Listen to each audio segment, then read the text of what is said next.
Back to xylem learning മക്കളെ. Magnetism and electricity, കാന്തികതയും വൈദ്യുതിയും എന്ന് പറയുന്ന ചാപ്റ്റർ നമുക്ക് എക്സാമിന് ഫുൾ ഉണ്ട് അല്ലേ. നമുക്ക് ഒരുപാട് മാർക്കിന് ചോദിക്കുന്ന ഒരു ചാപ്റ്റർ ആണ് ഈ ഒരു ചാപ്റ്റർ എന്ന് പറയുന്നത്. അപ്പോൾ ഈ ഒരു ചാപ്റ്ററിലെ വളരെ ഇമ്പോർട്ടൻ്റ് ആയിട്ടുള്ള കുറച്ച് ചോദ്യങ്ങളാണ് ഇപ്പോൾ ഇവിടെ നമ്മൾ ഡിസ്കസ് ചെയ്യാൻ പോകുന്നത്. സോ നമുക്ക് ക്വസ്റ്റ്യൻസിലേക്ക് പോകാം. നമുക്ക് രണ്ട് ആൾക്കാരെ തന്നിട്ടുണ്ട് അല്ലെ. ആരൊക്കെയാണ്? സോഫ്റ്റ് അയൺ പച്ചിരുമ്പുണ്ട്, അതുപോലെ സ്റ്റീല് ഉരുക്കുമുണ്ട്. ഓക്കെ, നമ്മുടെ ടാസ്ക് എന്ന് പറയുന്നത് ഇവിടെ നമുക്ക് ഒരുപാട് കാര്യങ്ങൾ കാണുന്നുണ്ടല്ലോ.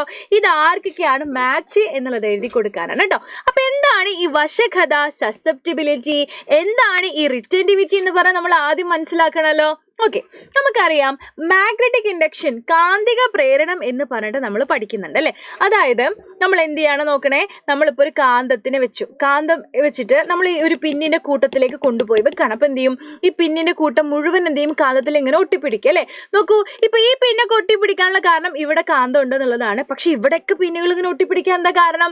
അതായത് ഈ ഒരു കാന്തത്തിന്റെ സാന്നിധ്യം കൊണ്ട്, ആ ഒരു കാന്തത്തിന്റെ സാന്നിധ്യം കൊണ്ട് എന്ത് ചെയ്യാണ്, ഈ പിന്നുകളെല്ലാം എന്താവാണ്, കാന്തമായിട്ട് മാറുകയാണ്. ഓക്കെ, അതിനെയാണ് നമ്മൾ മാഗ്നറ്റിക് ഇൻഡക്ഷൻ അല്ലെങ്കിൽ കാന്തിക പ്രേരണം എന്ന് വിളിക്കുന്നതും കൂടെ നമ്മൾ മനസ്സിലാക്കുക കേട്ടോ. ഓക്കെ, അപ്പൊ ഈ കാന്തിക പ്രേരണത്തിൽ നമുക്ക് രണ്ടാൾക്കാരെ പ്രധാനമായിട്ടും പഠിക്കാനുണ്ട്. അതാണ് സോഫ്റ്റ് അയൺ, അതായത് നമ്മുടെ പച്ചിരുമ്പ്, അതുപോലെ തന്നെ സ്റ്റീല്, ഉരുക്കെന്ന് പറയുന്നത്.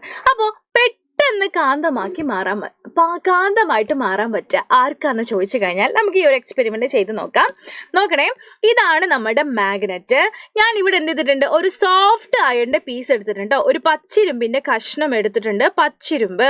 അതുപോലെ തന്നെ ഇത് നമ്മളുടെ മറ്റൊരു കാന്തമാണ്. ഈ കാന്തത്തിന്റെ അടുത്ത് ഞാൻ എന്താ വെച്ചിരിക്കുന്നത്, ഒരു സ്റ്റീല്, ഉരുക്കിന്റെ ഒരു പീസും വെച്ചിട്ടുണ്ട്. എന്നിട്ട് നമ്മൾ എന്താ ചെയ്യുന്നതെന്ന് അറിയോ, ഒരു മുട്ട സൂചികളുടെ ഒരു കൂട്ടത്തിൽ എന്ത് ചെയ്യാണ്, ഇതിനെങ്ങനെ വെക്കുകയാണ് കേട്ടോ. അപ്പൊ സ്വാഭാവികമായിട്ട് നമ്മൾ പഠിച്ചതാണ് മാഗ്നറ്റിക് ഇൻഡക്ഷൻ, അതായത് ഈ കാന്തത്തിന്റെ സാന്നിധ്യം കൊണ്ട് എന്ത് ചെയ്യാണ്, ഇവിടെ മുട്ട സൂചികളൊക്കെ വെച്ച് കഴിഞ്ഞാൽ ഇത് ഇതിലിങ്ങനെ ഒട്ടിപ്പിടിക്കും അല്ലേ. കാരണം എന്താ, ഇത് കാന്തമായിട്ട് മാറാണ് ഇയാളുടെ സാന്നിധ്യം കൊണ്ട്. അപ്പൊ എന്ത് ചെയ്യും, ഈ കാന്തത്തിൽ എന്താണ്, മറ്റുള്ള ആണികളൊക്കെ ഒട്ടിപ്പിടിക്കുകയാണ് അല്ലേ. അപ്പൊ അതാണ് സംഭവം. And the process is called magnetic induction അല്ലെങ്കിൽ കാന്തിക പ്രേരണം. ഇതൊക്കെ നമ്മൾ പഠിച്ചതാണല്ലോ. Okay, ready. അപ്പൊ നമ്മള് പച്ചിരുമ്പിലും സ്റ്റീലിലും ഈ ഒരു എക്സ്പെരിമെന്റ് ചെയ്യുന്ന സമയത്ത് ഒരുപാട് ആണികൾ വളരെ പെട്ടെന്ന് എവിടെ ഒട്ടിപ്പിടിക്കുകയാണ്, നമ്മുടെ പച്ചിരുമ്പ് വെച്ച ഈ ഒരു പീസിൽ ഒട്ടിപ്പിടിക്കാൻ. നോക്കണേ, 1 2 3 4 5, ഇവിടെ 5 ഉണ്ട് അല്ലെ. എന്നാൽ ഇവിടെ നോക്കണേ, 1 2 3 4, വെറും 4 ഉള്ളൂ. അതായത് വളരെ പെട്ടെന്ന് നമ്മളിങ്ങനെ വെച്ച് കഴിയുമ്പോൾ വളരെ പെട്ടെന്ന് ഇതുപോലെ ഒട്ടിപ്പിടിക്കാൻ പറ്റും അല്ലെങ്കിൽ കാന്തമായിട്ട് മാറാൻ കഴിയുന്നത് ആർക്കാന്ന് ചോദിച്ചാൽ അത് പച്ചിരുമ്പിനാണ് കേട്ടോ. അതായത് സോഫ്റ്റ് അയണിനാണ് പെട്ടെന്ന് കാന്തമായിട്ട് മാറാൻ കഴിയുക. അതിനെയാണ് നമ്മൾ വശഖത അല്ലെങ്കിൽ സസെപ്റ്റിബിലിറ്റി എന്ന് വിളിക്കുന്നത്. അതായത് പെട്ടെന്ന് കാന്തമായിട്ട് മാറുക, കാന്തിക മണ്ഡലത്തിന്റെ സാന്നിധ്യം കൊണ്ട് കാന്തവൽക്കരിക്കപ്പെടാനുള്ള കാന്തങ്ങളുടെ കഴിവ്. അത് ആർക്കാണ് ഏറ്റവും കൂടുതലെന്ന് ചോദിച്ചാൽ അത് സോഫ്റ്റ് അയണിനാണ് കേട്ടോ, പച്ചിരുമ്പിനാണ് കൂടുതൽ ഉള്ളത്. ഇനി അടുത്ത ടാസ്ക് എന്ന് പറയുന്നത് മറ്റൊരു കാര്യമാണ് റിറ്റന്റിവിറ്റി എന്ന് പറയും. അതൊന്ന് നമുക്ക് നോക്കാം അല്ലെ. അതായത് നമ്മൾ എന്ത് ചെയ്തു, നേരത്തെ ഒരു എക്സ്പെരിമെന്റ് ചെയ്തിട്ടു അല്ലെ. ഇതാ ഇവിടെ കാന്തം ഉണ്ടായിരുന്നു നേരത്തെ അല്ലെ. അപ്പൊ നമ്മൾ പെട്ടെന്ന് എന്ത് ചെയ്യാണ്, ആ കാന്തങ്ങൾ അങ്ങോട്ട് മാറ്റാണ്. കാന്തങ്ങൾ മാറ്റുമ്പോൾ സ്വാഭാവികമായിട്ട് എന്ത് ചെയ്യും, മുട്ട സൂചികൾ താഴേക്ക് ചാടാൻ തുടങ്ങും അല്ലെ. അപ്പൊ നോക്കണേ, നമ്മൾ ഇരുമ്പ് വെച്ച പീസിലുള്ള മുട്ട സൂചികൾ നമ്മൾ ഈ കാന്തം എടുത്ത ഉടനെ തന്നെ എല്ലാതും നിലത്തേക്ക് ചാടുകയാണ്.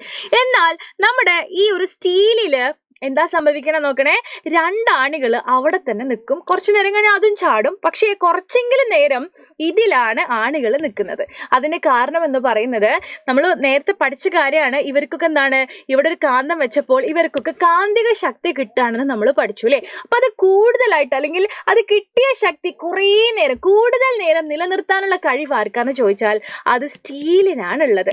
ഇയാൾ പെട്ടെന്ന് കാന്തമായിട്ടൊക്കെ മാറും. പക്ഷെ മറ്റേ കാന്തം അങ്ങോട്ട് കൊണ്ടുപോയി കഴിഞ്ഞാൽ പിന്നെ അയാൾ എന്തെയും പഴയ സ്വഭാവത്തൊക്കെ ആവും അല്ലെ. പിന്നെ അയാൾക്ക് ഒന്നും ഓർമ്മ ഉണ്ടാവില്ല. പക്ഷെ ഇയാൾ അങ്ങനെയല്ല, ഒരു കാന്തത്തിന്റെ സാന്നിധ്യം കൊണ്ട് അയാൾ വളരെ പെട്ടെന്നൊന്നും കാന്തമായിട്ട് മാറൂല. പക്ഷെ ആയി കഴിഞ്ഞാൽ പിന്നെ കുറച്ചു നേരം എന്ത് ചെയ്യും, ആ സ്വഭാവം അങ്ങനെ നിലനിർത്തും. ഇതിനെയാണ് നമ്മൾ റിറ്റന്റിവിറ്റി അല്ലെങ്കിൽ റിറ്റന്റിവിറ്റി എന്ന് വിളിക്കുന്നത് കേട്ടോ. അതാണ് നമ്മളുടെ റിറ്റന്റിവിറ്റി. ഓക്കെ, ഇതാണ് നമ്മളുടെ റിറ്റന്റിവിറ്റി. അതായത് ലഭിച്ച കാന്തശക്തി നിലനിർത്താനുള്ള കഴിവിനെയാണ് നമ്മൾ റിറ്റന്റിവിറ്റി എന്ന് വിളിക്കുന്നത്. എന്ത് ചെയ്യണം, നിങ്ങൾ മനസ്സിലാക്കുക കേട്ടോ. അപ്പോൾ അതാണ് നമ്മളുടെ റിറ്റന്റിവിറ്റി എന്ന് പറയുന്നത്. ഓക്കെ, സെറ്റാണല്ലോ. അപ്പോൾ അത് മനസ്സിലായല്ലോ. എങ്ങനെയാണെങ്കിൽ നമുക്കൊരു ടാസ്ക് ഉണ്ട്, നോക്കാം അല്ലെ. ഇതാ നമ്മുടെ ടാസ്ക്. എന്താണ്, സോഫ്റ്റ് അയണിന് നമ്മൾ എന്താ കൊടുക്കുക, സോഫ്റ്റ് അയണിന് എന്താ കൂടുതൽ, അയാൾക്ക് വശഖത അല്ലെങ്കിൽ സസെപ്റ്റിബിലിറ്റി എന്താണ് കൂടുതലാണ് അല്ലെ. പിന്നെന്താ നമ്മൾ പഠിച്ചത്? റിറ്റന്റിവിറ്റി ആർക്കാ കൂടുതൽ? റിറ്റന്റിവിറ്റി കൂടുതലുള്ളത് സ്റ്റീലില്, ഉരുക്കിനാണ് അല്ലെ, നമ്മൾ പഠിച്ചല്ലോ. പിന്നെ നമുക്ക് പറയാം, അപ്പൊ സസെപ്റ്റിബിലിറ്റി കുറവാർക്കാണ്? അത് ഇയാൾക്കാണ്. ഇനി റിറ്റന്റിവിറ്റി ആർക്ക് കുറവ്? അത് ഇയാൾക്കാണ്. അപ്പൊ ഈ കാര്യങ്ങൾ വളരെ കൃത്യമായിട്ട് നമുക്ക് ചെയ്യാൻ കഴിഞ്ഞു അല്ലെ. അപ്പൊ അത് നിങ്ങൾ ഓർത്ത് വെക്കണം കേട്ടോ, ഭയങ്കര ഇമ്പോർട്ടന്റ് ആയിട്ടുള്ള ഒരു സംഭവമാണ്. ഇനി 2 MCQ ആണ്. Which material is easily magnetised by induction? കാന്തിക പ്രേരണം വഴി എളുപ്പത്തിൽ കാന്തമാകുന്ന വസ്തു. അതാണ് ചോദിച്ചിരിക്കുന്നത്. സസെപ്റ്റിബിലിറ്റി ആണ് ചോദിച്ചിരിക്കുന്നത് കേട്ടോ. അത് ആർക്കാണ് ഏറ്റവും കൂടുതൽ? അത് ഇരുമ്പിനാണ് കേട്ടോ. ഇരുമ്പ്, അയൺ ആണ്. Next, which material retains the magnetic behaviour acquire? ലഭിച്ച കാന്തിക ശക്തി ഏറെ നേരം നിലനിർത്തുന്നത് ഏത് വസ്തുവാന്ന് ചോദിച്ചാൽ അത് സ്റ്റീലാണ്, അതായത് ഉരുക്കാണ് കേട്ടോ. അത് മനസ്സിലാക്കി വെക്കണേ, അത് നിങ്ങളോട് ചോദിക്കാറുണ്ട്. അങ്ങനെയാണെങ്കിൽ നിങ്ങൾ ഒരു കാര്യം മനസ്സിലാക്കി വെക്കണം, നമ്മൾ ടെമ്പററി മാഗ്നറ്റ് ഉണ്ടാക്കണം, അത് താൽക്കാലിക കാന്തങ്ങൾ ഉണ്ടാക്കാൻ വേണ്ടി ആരെയാ ഉപയോഗിക്കാൻ നിങ്ങളോട് ചോദിക്കും. താൽക്കാലികം ഒരു കാര്യം നടക്കാന്ന് പറഞ്ഞാൽ പെട്ടെന്ന് നമ്മളെ കാര്യം നടക്കണം അല്ലേ. അത് കഴിഞ്ഞാൽ പിന്നെ നമുക്ക് അതിൻ്റെ ആവശ്യമില്ല, പെട്ടെന്ന് കാര്യം നടക്കണം. അയ്യോ പെട്ടെന്ന് അല്ല, പെട്ടെന്ന് കാന്തമായിട്ട് മാറാൻ പറ്റും. അതാർക്കാ? അത് സോഫ്റ്റ് അയൺ ആണ് അല്ലെ. സോഫ്റ്റ് അയൺ ആണ് അത് സാധിക്കുക. അപ്പൊ അടുത്ത ചോദ്യത്തിന് മുന്നേ ഞാൻ നിങ്ങൾക്ക് കാണിച്ചു തരാൻ പോകുന്നത് മറ്റൊരു കാര്യമാണ്, അതായത് നമ്മുടെ നിഞ്ച ബാച്ച്. ഈ ബാച്ചിനെ കുറിച്ച് നിങ്ങൾ കുറെ കേട്ടിട്ടുണ്ടാവും അല്ലെ. സൈലം ലേണിംഗ് ആപ്പ് എന്നൊക്കെ നമ്മൾ കേട്ടിട്ടുണ്ട്. എന്താ ഈ ലേണിംഗ് ആപ്പ് എന്ന് പറഞ്ഞാൽ? അതായത് സൈലത്തിന്റെ ഓൺലൈൻ ട്യൂഷൻ ബാച്ചുകളുണ്ട്. അപ്പൊ 9ാം ക്ലാസ്സിലുള്ള കുട്ടികൾക്ക് നമ്മൾ കൊടുക്കുന്ന ഓൺലൈൻ ട്യൂഷൻ ബാച്ചിന്റെ പേരാണ് നിഞ്ച. അപ്പൊ നിങ്ങൾ ഇതിൽ ജോയിൻ ചെയ്യുകയാണെങ്കിൽ അടുത്ത വർഷം നിങ്ങൾ നിഞ്ച കുട്ടികളാണ്. ഓക്കെ, അപ്പോ നമുക്കറിയാം 8ാം ക്ലാസ്സിന്റെ പോലെ അത്ര സിമ്പിൾ ആയിട്ട് 20 മാർക്കിനല്ല സയൻസ് ചോദിക്കുക. അടുത്ത വർഷമാകുമ്പോൾ 40 mark physics, 40 mark chemistry, 40 mark biology. പഠിച്ചോനെ 20 മാർക്കിന് തന്നെ ചെയ്യാൻ നമുക്ക് ഭയങ്കര ബുദ്ധിമുട്ടാണ് അല്ലെ. ഇനി മാത്സ് ഒക്കെ ആണെങ്കിലോ 80 മാർക്കിനൊക്കെയാണ് ചോദ്യങ്ങൾ വരാൻ പോകുന്നത്. സോഷ്യലൊക്കെ അങ്ങനെ മാർക്ക് കൂടി വരികയാണ്. അപ്പൊ നമുക്ക് പഠിക്കാനുള്ള കാര്യങ്ങളൊക്കെ ഇനി വലിയ കുറേ കാര്യങ്ങളാണ്. അപ്പൊ നമുക്കൊരു ഗൈഡൻസ് ഉണ്ടെങ്കിൽ നമുക്ക് സൂപ്പർ ആയിട്ട് പഠിക്കാൻ പറ്റും. അപ്പൊ നിങ്ങളെ ഹെൽപ്ഫുൾ ആക്കി തരുന്ന, അല്ലെങ്കിൽ നിങ്ങൾക്ക് വേണ്ടി മാത്രം സ്പെഷ്യൽ ആക്കി ഉണ്ടാക്കിയിട്ടുള്ള നമ്മുടെ ബാച്ചാണ് നിഞ്ച ബാച്ച്.